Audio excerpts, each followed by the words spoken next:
Welcome back to the Sports News Analysis YouTube channel, where I'm always breaking down the hot sports topics of the day. My name is Mike.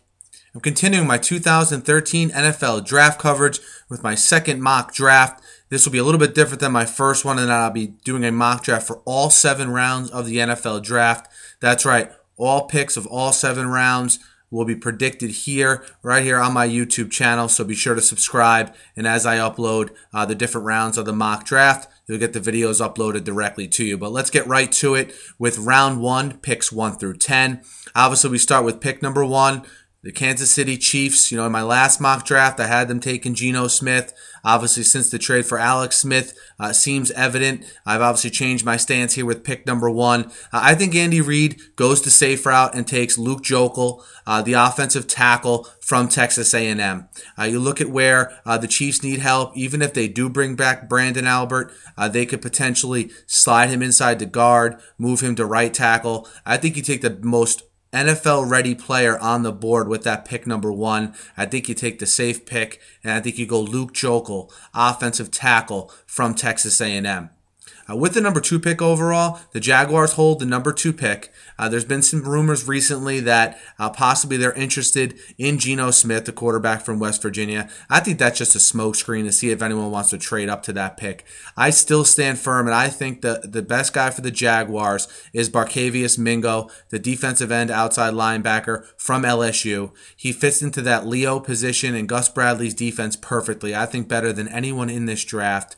And that's why I'm sticking with Mingo at number 2 to the Jacksonville Jaguars. At pick 3 is, I think, where things get interesting.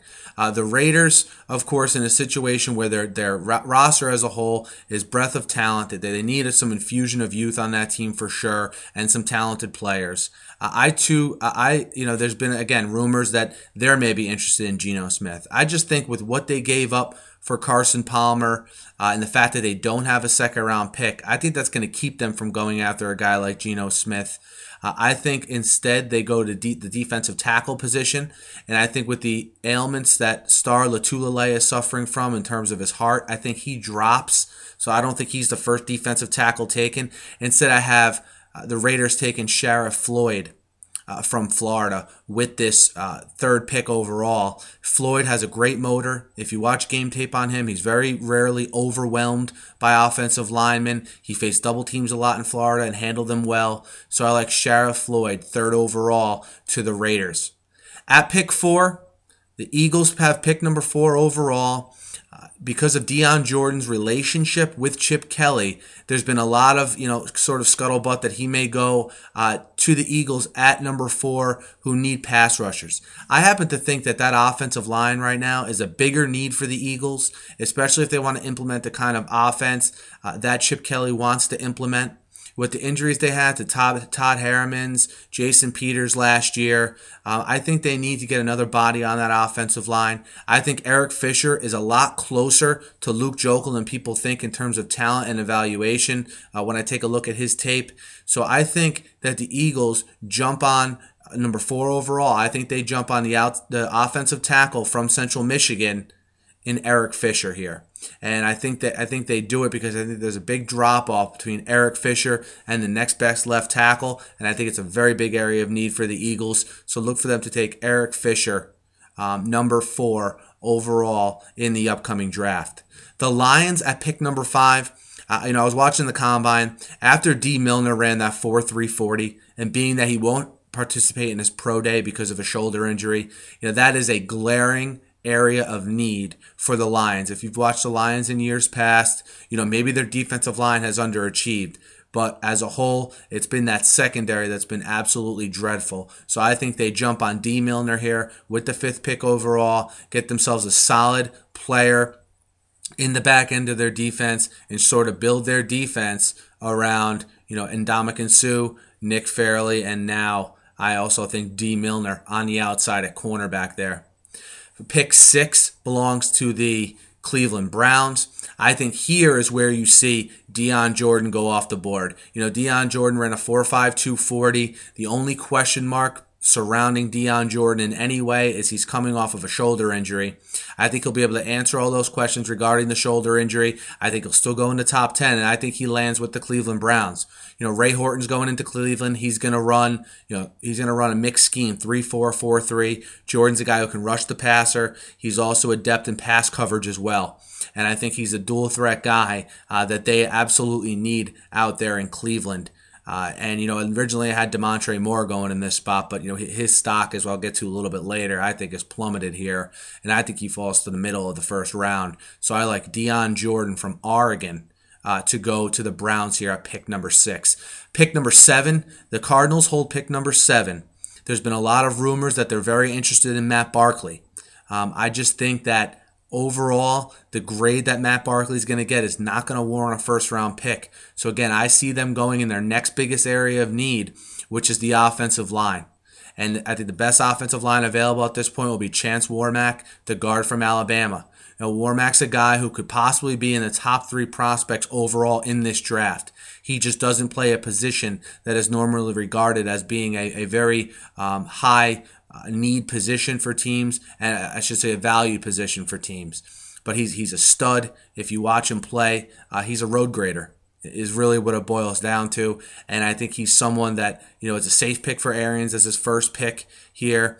And I think that the Cardinals address their quarterback need in the second round. But I think number 7 overall, they take Chance Warmack, the guard from Alabama. Pick number 8, all right, the Bills hold pick number 8. So you have the Bills at 8, the Jets at 9, and the Titans at 10.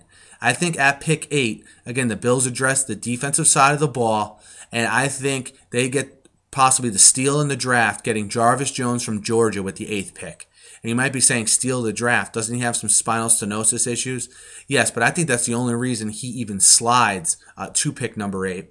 I think Mike Pettin realizes that and jumps on him. Mike Pettin, the former Jet defensive coordinator, now the defensive coordinator with the Bills. I think he jumps on Jarvis Jones here. Again, Jones is a guy that was the best edge pass rusher this past year in college football. Is also pretty adept in pass coverage, so I don't think the Bills let him go. I think the Bills' defense was not as good as everyone expected last year, so I don't expect the Bills to let Jarvis Jones get out of their grasp here, because I think he's the last really good outside linebacker, pass rusher type player, and I think they jump on him at pick 8. Pick 9, the Jets, I think they would have been hot for Jarvis Jones and obviously Dion Jordan, but I think they get a raw 6'5", 270-pound player in Ezekiel Ansah, who, if you watched the Combine, he absolutely wowed. People are going to compare him to Vernon Gholston. I don't see Vernon Gholston when I see him. I see a better athlete. I see a better football player. I see a guy that wants to get better, that's going to have the motivation to get better, that has a little bit of a personality, which I think will play well in New York. But most importantly, I think he has the chance to be a heck of a football player at the defensive end position. I think when you get the Jets, they have Muhammad Wilkerson, who had a great season this year. If you watch the Jets week in and week out, he was a stud. You have certainly Quentin Coples, who got a lot better in the second half of the year. And then you add a guy now like Ansah, and that front line for the Jets is beginning to take shape. And I think it'd be a good pick for Idzik, his first pick overall as the new Jets GM. And Rex Ryan will certainly love this kid. So Ezekiel Ansah, pick number 9 overall to the Jets. Rounding out the top 10 here will be the Tennessee Titans. There's a lot of differing opinions on where the Titans will go here with pick number 10. I think safety is a big need for them. But again, I don't look for them to jump for Kenny Vaccaro here, as I had previously thought. I think Sheldon Richardson, the defensive tackle out of Missouri, I think he's a quality guy that some people think could even go in the top 6 or 7 in this draft. Just based on needs, I think Shariff Floyd's a little bit better. That's why I put him at pick number 3 to the Raiders. I think the Titans are the next team to have a big need here at defensive tackle, so I like for them to take Sheldon Richardson from Missouri with pick number 10 overall. So guys, that rounds out my top 10, picks 1 through 10. Again, this is at first 10 picks of a 7-round mock draft. I'll be coming at you very soon with picks 11 through 20 of the first round. Guys, hit me up in the YouTube comments. Let me know what you think of this mock draft, the beginning of it. Be sure to subscribe so, as I upload these videos, guys, for this mock draft, you'll get them sent directly to your feed here on YouTube. Hit me up in the comments, and also hit me up on Twitter as well, at SNewsAnalysis. Thanks as always for listening, guys, and looking forward to discussing my mock draft with you in the comments. Thank you.